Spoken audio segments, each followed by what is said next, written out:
Hey, this is Ed, your landscaping coach. You want to see a $200 wasted investment? Here you go. Kurapia utility ground cover in plug form. What happened is I ordered the Kurapia. It came in. It sit on the porch for like about a day in the hot sun, western facing sun, in this box, delivery box. And they tell you, perishable, you need to put it in the ground, or refrigerate it, or do something. But I was busy doing other stuff and finally figured out they had this Kurapia sitting out there, and you can see what happened. Basically, the root balls dried up. It's all decimated.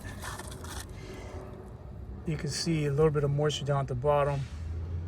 I tried utilizing some products in order to bring it back. It ain't no coming back here. When you get Kurapia, get it in the ground, or else you're gonna end up like this. A $200+ wasted investment. Lesson learned.